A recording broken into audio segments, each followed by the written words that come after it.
Hello and welcome to Connected to India. I'm Punam Sharrma and you're watching At Work. In At Work today, we have a very special guest. She's one of the key people promoting the Indian performing arts scene in Singapore. She's heading the Singapore Indian Fine Arts Society and is very passionate about connecting people to their roots through the medium of performing arts. Let's welcome President of SIFAS, Ms. Vidhya Nair. Vidhya, thank you so much for being on Connected to India. It's a pleasure to have you. Thank you. I'm happy to be here. Vidhya, let me start by asking you, you're an MBA, an executive for many years of your life. What brought you to performing arts? How did a career in performing arts happen?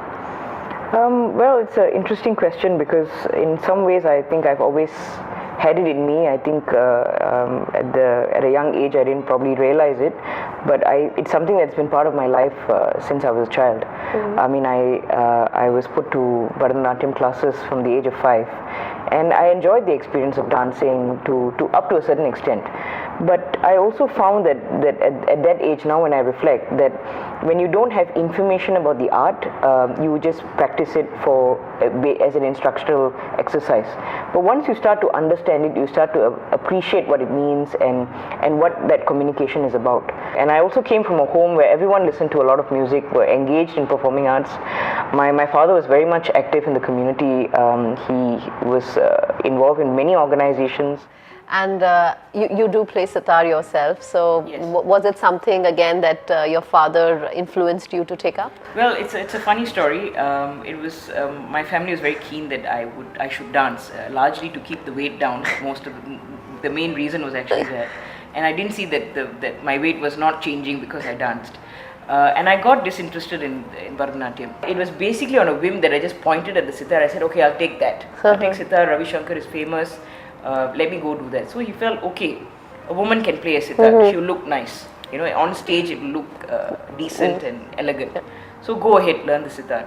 So I started at TFA, Temple of Fine Arts, when I was 13. And then I moved to Singapore Indian Fine Arts Society as a student in 1992 in the present building that it's at. And again, my dad came into the picture and said, I need to see some marks, I need to see what's happening.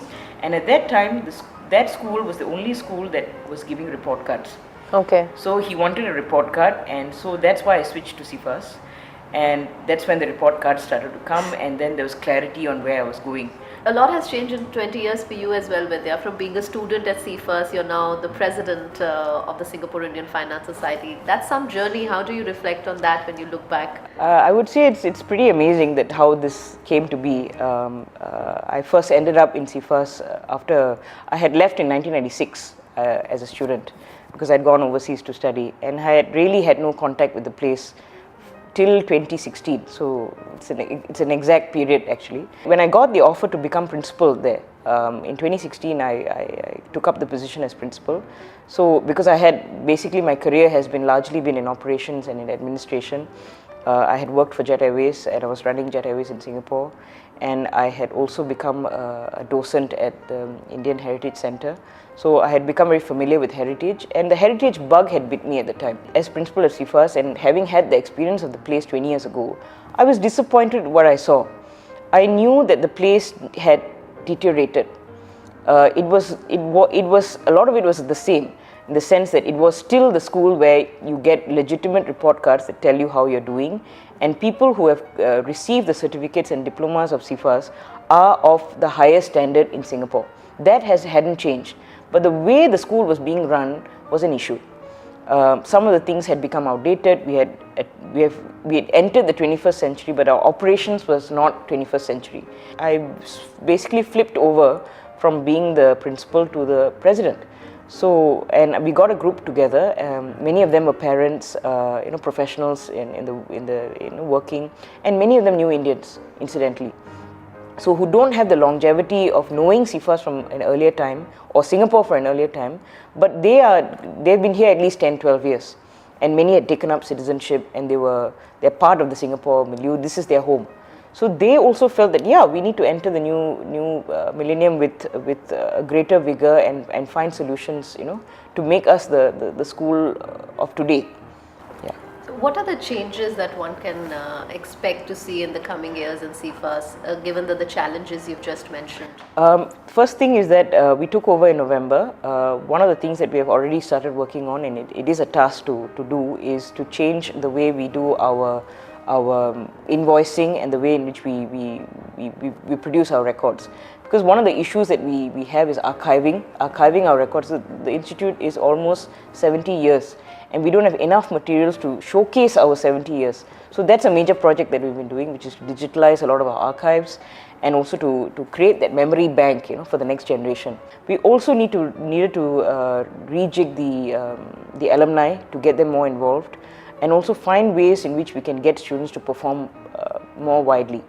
Vidhya, you have seen the changing landscape of the performing arts scene in Singapore. How would you view it now, the arts and entertainment scene currently? I would say it's extremely vibrant. It's a very positive environment to be in the arts right now. Largely it is because it is heavily supported and pushed by the government of Singapore. They actually have dedicated government agencies that take care of the arts sector, and this was not the case in the past, where it was largely about ground up community driven activities. Today there's a proper watch on what kind of art is being produced, and there's good and bad in that there's a lot more scrutiny. But because we are from the traditional arts section, in some ways the creative part is largely left to us. But the main support we need, because it's most difficult to get people to fund these programs, is grants and funding for having programs. Yeah, you definitely have a very packed schedule every single day. So do you get time to do things that you like doing, like playing your sitar, listening to your kind of music? Yes, very much so. I'm deliberate about ensuring that I do different things. But I enjoy what I do, and I think it invigorates me to have a varied week.